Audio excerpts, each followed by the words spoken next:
Hi, everybody, and thank you for tuning in to Real Talk with Karen Weaver.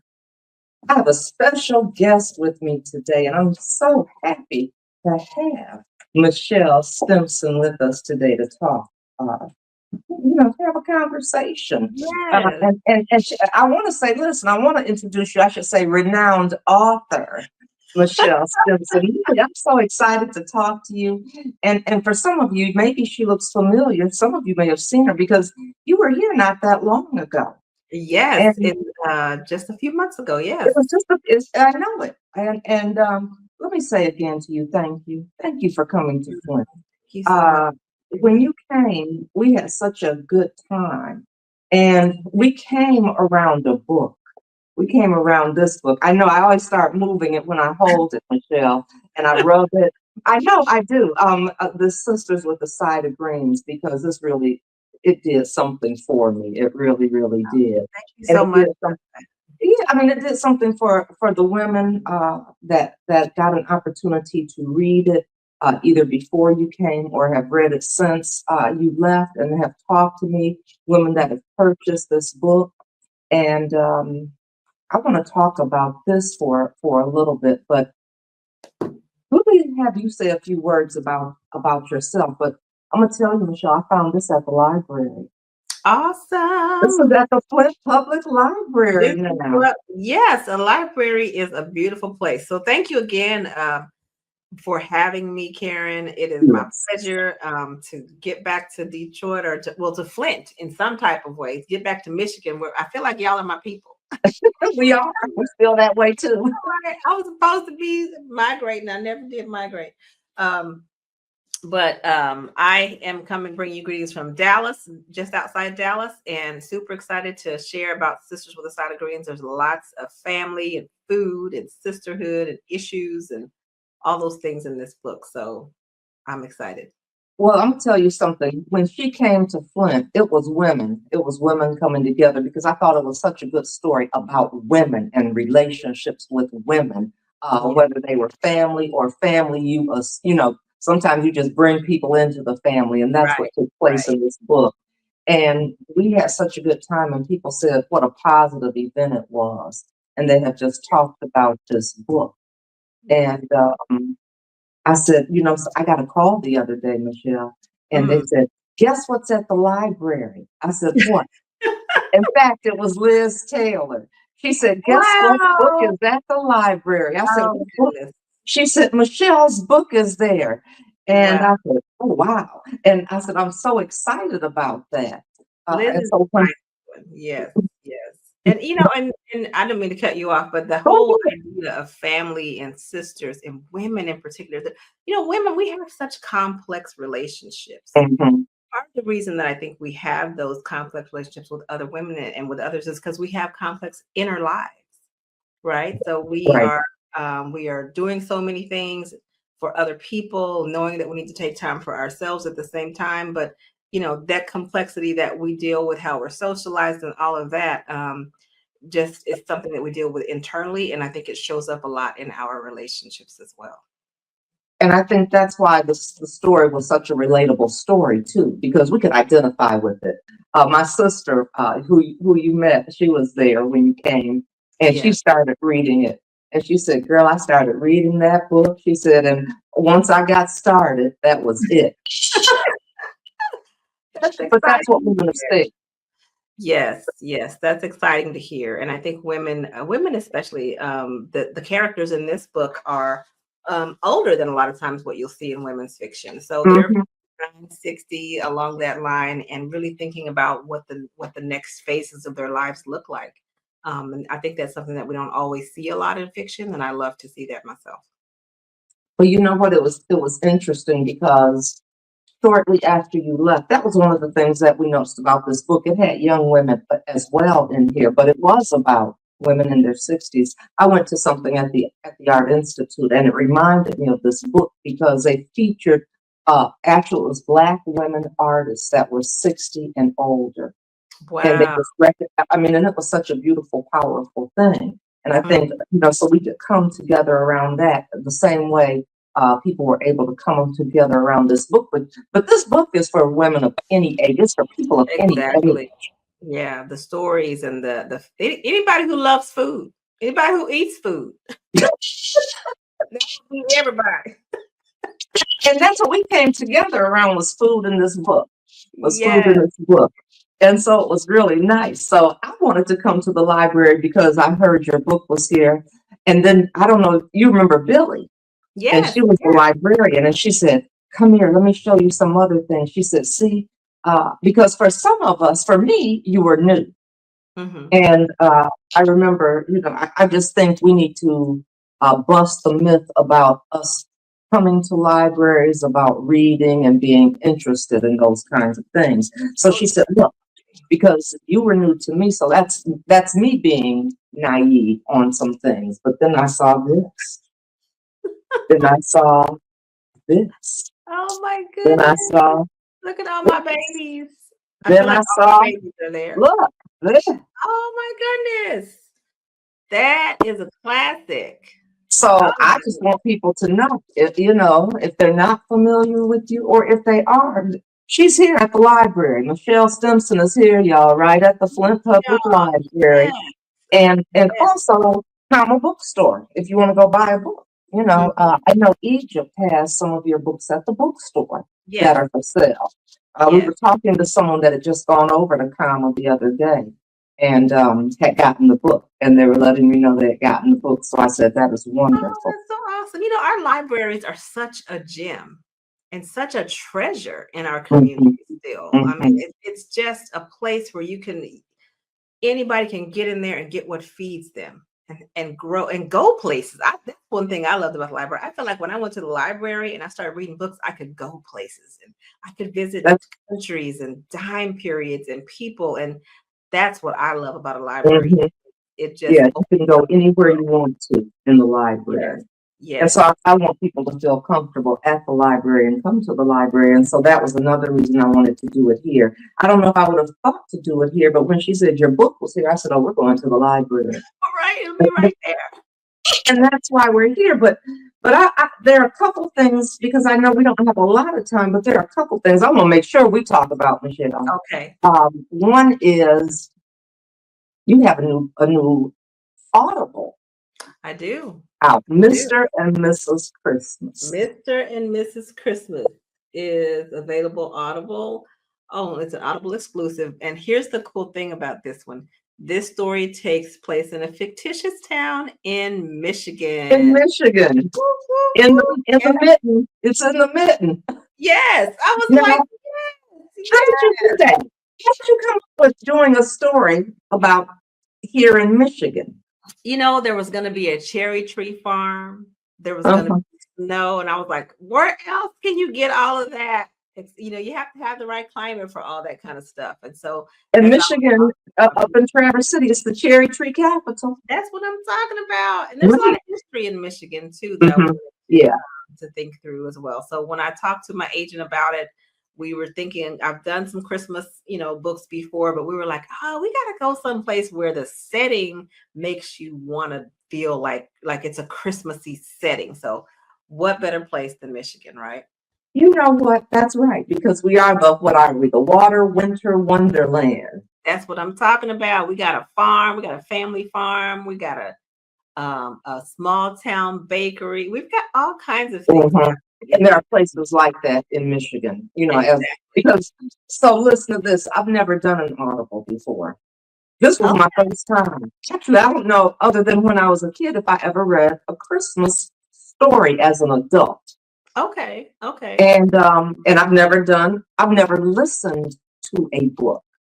So this what? was a whole new experience for me. Okay, okay, Okay, yes, but yeah. I'm getting ready to, I don't know if I'm getting ready to do chapter 5 or if I'm on chapter 5, but it was just, I said, I said, okay, I was in the car and I Yeah, started listening to this. mhm, And then you start picturing it. I yes. really am enjoying it, Why, about thank you. Leslie and Jamal. Yes, Leslie and Jamal and Pop Pops and all the family. There's always got to be somebody it puts you in the mindset of all the kind of Hallmark Christmas movies and that kind of thing. Right. You've got the Pop who kind of looks like he could be Santa Claus. All kinds of stuff that you find in that whole, go back home because you're too busy type of a life. And then Hmm. you find you run into the person that you had the crush on back in the day. So it's definitely gives all those feel goods, the It fake does. romance trope and all that kind of stuff. So it'll And be good. And that there's a was different. mayor. Huh? There's a mayor in the book. Yes, and there's a May. I know it. So I'm just so intrigued by this, and I don't think I've ever read or listened to or Oh, I read lost you a there. romance story. Okay, yes. I've read books. I've read books where there was romance in it, but Mhm. I was like, I wonder how am I gonna do with this? But I look, can't wait to see. I'm gonna tell you where I am in the story. Okay, I'm ready. So I am where Leslie and Jamal, I guess they had gotten up the next morning going to the restaurant, right? And Mhm. there's this line outside Yes, because the it's social been media. announced that they're Mr. and Mrs. Christmas. Yes, Mr. and Mrs. It's one of those fake romances. Well, it's a fake engagement, a fake relationship. You know how that It's whole trope goes. Yeah. Yes. And she had a crush on him a long, long time ago. Um, but the thing is, he is her best friend's big brother. Now that's a line you kind of don't want to cross. So just a lot of but it fun in is. Michigan. Yeah, Yes, it is. yes. So I'm liking it. I am really liking Thank it. And I you. said, oh, okay, I'm this so is what glad. it's like to listen to a Yes, book and because I know some audio you do. libraries have access to audiobooks. Not necessarily this one, but I know they have all kinds of So I might have to things go that and they. look and see. You never know. Mhm. Oh Because I yes, just didn't know libraries. all of these were here. All of these Hmm. other ones that I held up. So I'm going to go and look after this and see if it is. But Yeah, I've really been enjoying it. It's nice to listen to when I'm in the car. It's nice to listen to when I'm in the kitchen doing things. I've just been, thank in you. fact, and again, I was listening last night. Uh, when I went to bed, I was listening to the story, and Well, it's relaxing to do that as well. thank you. And I think one of the things that I'm really conscious about when I write a Christmas story is I know that people are traveling with family, they're cooking in the kitchen with family, and I Hmm. want it to be clean enough so that if you're writing with a small child or that it will be okay. They might not want to hear about all the kissing and the romance, but it's not going to be explicit and it's not going to Right. be something that you can't listen to with a child in the car. And so I mean, see, you're right. So at least so far, I haven't come across anything where Mhm. I would be uncomfortable with it with a child listening to Right, this book at right, all. and this is Christmas is a family time, and so I wanted to make sure that I was conscious of that because people are on. I've heard people say I was on a road trip with my family, or we were all in the kitchen making cookies, and I want them to be able to not. I didn't want them to have to say, "I got to turn this off" because my child is Hmm. on my grandma. Hmm. Yeah, Yeah, right. Like when you're listening to music and all of a sudden you're like, change the station. right, You don't want that. right. They may not be interested in it, but they're not gonna. It's not gonna cause a problem. Exactly. Exactly. So how did you come up with that though? I mean, I'm just, I don't have creative juices like that. The funny thing about No. romance is, well, I'll say too, I had some partners with this one. I got a chance to brainstorm with my agent and her team to kind of think through because Christmas and romance are I mean, the couple meet, they fall in love, something happens and they break up and then they realize they gotta get back. Like that's how romance novels work.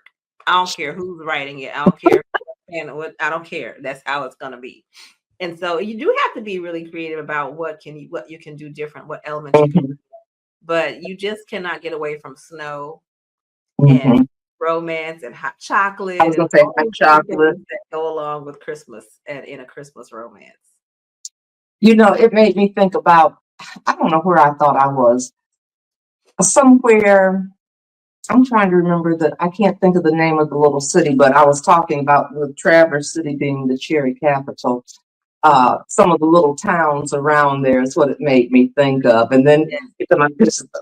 she was getting away from Detroit, the big city, and just needing to go home to some Yes. peace and quiet and relaxation and falling in love. Yes, falling in love with the guy you used to have a crush on way back in the day. It's a good story. There's also some dogs in the story. Oh, So okay. people love animals and people love food and animals That's and right. right? That's So right. There anytime you are. bring animals into the story. I mean, I actually had a dog, a really cute little dog. She's gone on to doggy heaven now, but um animals are a part of life and animals Mhm. are very important to people. So I really wanted to make that little cute animal piece in there as well. But I mean, you just can't get away from the beauty of Michigan at this time of year. And I really wanted to, I'm glad that it's almost like the setting is a part of the story. It is. It is. Hmm. It is, and it has a very familiar feel to it. Well, I'm glad to hear that from a native Michigander. Yeah, I'm it did. It excited. had a familiar feel. It's a place I can imagine. Okay, that makes me That's happy. that's how it felt to me. Like I could imagine this little place as someplace I'd go, Mhm. at vacation time when you just want to relax because there are so many little places around Michigan Right, places to do that.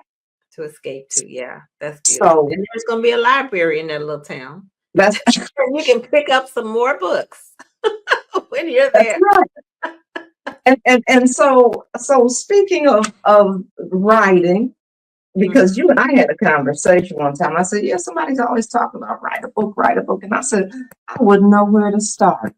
And mhm. you have something coming up for people like me that say, Right. well, I don't know where to start. Or maybe I'm scared to start, but you have something coming up. So talk about that. I think, it's a writing cohort. It is. It absolutely is. So I am working with a co-author of mine. I've written a lot of books with other people, and we are doing something called Write That Book. It is going to be a 3-month long cohort of authors who are ready to do this thing. And so we're going to be. I think in the past, Karen, I had just kind of told people, you just need to write the book. Like, what are we talking? Still, write the book. But I realized that it comes easily for me because I've done it a lot, and I needed to back up and go, everybody is not me. You know what I mean? I need to Hmm. absolutely be able to share what it is that you actually do to write a book. And so from January through March, we are holding people's hands. Cassandra McLaughlin and I are holding people's hands, meeting once a week, either one-on-one or in the group to get feedback, to just literally sit there and go, okay, type the next sentence. All right, what does it say? What do you think? Yeah, no, all right, fix it. We're going back. Type the next, like to really walk people through what that is and hold them accountable, but also bring that sense of community. We call ourselves the writing aunties. Like we're the aunties that are going to be watching you and helping you and watching you. Hmm. So Hmm. so we're excited about that. So is there still room for people that are listening to this that might want to join? Um, yes and no, because our deadline for this first group is coming up really, really close, and I think we're going to be full. But we'll probably do it again in the around March or April so that we can get a second cohort going because it's going to be a lot. And so the website that we have for it is going to stay the same so that people can sign up or either get on the wait list so that you can sign up for the next one. Okay, okay. So you're talking to me now. Because I did listen. I mean, we I just got said, a couple of spots left, but I know it's the 16th is the deadline, and I know that this will come out after. So, oh yeah. So you all missed it. But you have but another opportunity yes, in March or April to do the writing cohort. yes, and I guess I'm just gonna put it in the chat, and Okay. so you can put it up there whenever people are able to see it. Okay, that would be good. That would be good because people people talk about it a lot, but where do you start? How do you get Yeah, started? And you do need somebody to hold you accountable because I know I'd probably write a couple of sentences and put it away and be done. right. But that's okay. We can hold a spot for you if you need to get in January. Because I need to get in. I keep saying I want to do something, but I am. It's kind of scary too. It is. Writing can be very scary because you're putting yourself out there on the page. At some point, someone's going to read it and not like it. Someone's going to read it Yes. and love it. All of those things are going to happen. And I think I'm actually working with somebody right now. We've been working on this book for many months. And if she sees it, she'll know I'm talking about her in a good way. But we finally pushed the button 2 days ago for it to go live. And so Okay. it has been part of what I do when I work with folks. It's part of it is counseling, just like I used to be a teacher. So you're teaching, but you're also having to counsel people. And I don't mean that in a bad way. You get a No, chance to counsel people, and you really get a chance to let people to shine a light and be that light, so that people can recognize how great their story is within them, and how many people are waiting on the other side of their obedience to hear that story. does that happen with you though? Do you get nervous about when you write a book and And it's getting ready to go out? it's not so much, that's not the part where I get nervous. I get nervous about three-fourths of the way through the book as I'm writing it. I've been writing this book, and like at some point I just go, this is terrible. This is the worst book I have ever written. No one's gonna read. This is gonna be the end of my career. Like every single book, three-fourths of the way through, that's the wall that I hit. It's not the after Okay. part. It's in the middle of it is where it gets hard for me. Three-fourths of the way, yeah. Oh, that's interesting. Every time. Every Every single time I time. write a book, that's what happens. Okay.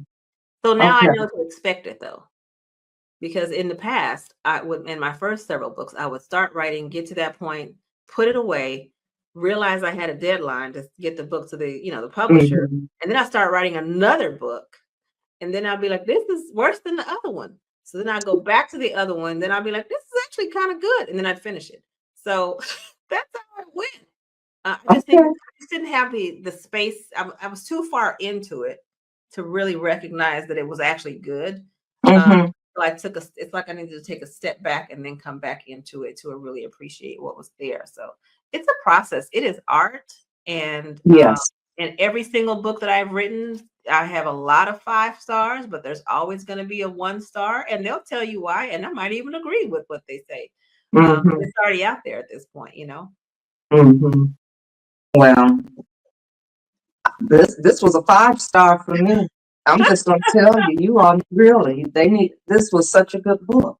And I'm enjoying the one that the Mr. and Mrs. Christmas that I'm listening to right Thank now. you so much. I Hmm. appreciate And that. so, I thank you for coming to Flint. I need to thank you for helping me because I told you I had gotten away from reading as entertainment, and that is Yeah. so important that we do that because, like you said, we can go anywhere when you're Mhm. reading books. And you take us to different places and we feel different things and we feel those relationships, identify with the people. And so I'm so glad that I did. I'm glad I found you. I'm Oh, glad I thank you. found you. Same here. Same here. And I'll tell you what, we want you to come back. We're trying to get I would some love things worked to. out. We want you to come back. Yes. People said they just loved listening to you talk. Thank Um, you.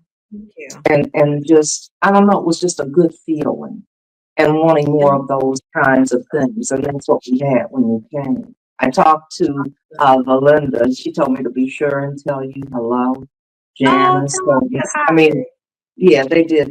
They really enjoyed being with you and just listening to your story. Not just your story in the book, but your story and how you got where you are and why this is so important and about women and relationships Yes, and thank then you. putting pen to paper. Yes, putting the pen to the paper or on the screen, whatever it is you needed to do. But Hmm. I enjoyed meeting you all too, and I think part of the reason that I loved it so much is because again, I love how women interact. I love our complexity. I love how our relationships work and the good and the bad and the ugly and all of that. It just makes life more rich, I think. And so I appreciate you all for having me there. It was a blessing to me as well. Okay, well, just know we're going to look for you to come back. All right. Well, let We're me going to know. look I'll for you get to my come heavy back. coat ready. I'll get my coat ready or whatever it is I need. Ooh, you would need, you need right now coat, hat, gloves, scarf, boots. It's no snow. All of It's just a little bit of snow, but your feet will get cold too. that. Okay. Well, if whenever y'all have me out there, I'll just get my wardrobe together so I can be all right. You'll be Michigan ready. Yes, that's what I need to be Michigan Be ready. Michigan ready. Well, good. And again, thank you. Thank you. I appreciate your time and just having this conversation with us. And I look forward to finishing my book. I'm going to let everybody know how that is. Oh, Finishing thank my you. Mr. and Mrs. Christmas, the Audible. And people can, how do people get that again? Tell them how to get that if they don't So, know. so for Audible, if you have an Audible subscription, it is already free for you. Okay. You can just listen that way. The library may not have that particular book because I Mhm. know that was an Audible exclusive, but lots of my other books are on Audible, and so not on audio, I should say. And so Okay. libraries often have a subscription to an audio book as well. So I didn't even know that till a couple of years ago. They have subscriptions to a lot of the language learning things that people are paying for outside. But if you're already paying for your library, you can probably get, I don't know the names of them, but I know that there are some really popular ones that you can get through the library and learn a whole nother language, like all kinds of stuff Mhm. in the library. People just need to go out there and explore. And I'll tell you what else you can come and get at the library. You can come and read some more of Yes, Michelle you can. Stimpson. You certainly I mean, can. there are books here at the library. Yes, I can't hold them here. all up at the same time. Thank you But so much. sometimes I just want people to know that you're here. And because people enjoy Sisters with a Side of Green, so there's others. There's Boaz Brown, Yes, the that's the good true stuff. true. What is this one? Divas of Damascus Road. Yeah. Oh, let me Falling tell you, into Falling into Grace. Grace. Falling into Hmm. Grace has been optioned for a movie, so we shall see. Wow. Okay, so you all might want to come get this. Right. Read that. You want to read the book before the movie comes out, right? That's So right. And yeah, then someone to watch over me. So another she's here romance. at the Flint, let me say at the Gloria Coles Flint Public Yeah, Library. thank And you. so Oh, I just want everybody to know, and I want to say again, thank you for coming. I hope you have a Merry Christmas. I same will to finish my Audible, and I'm going to let you know about that when I'm done. And we look forward to seeing you again, Michelle. awesome. Thank you so much for having me. It's a blessing. Merry Christmas to everybody. Okay, thank you.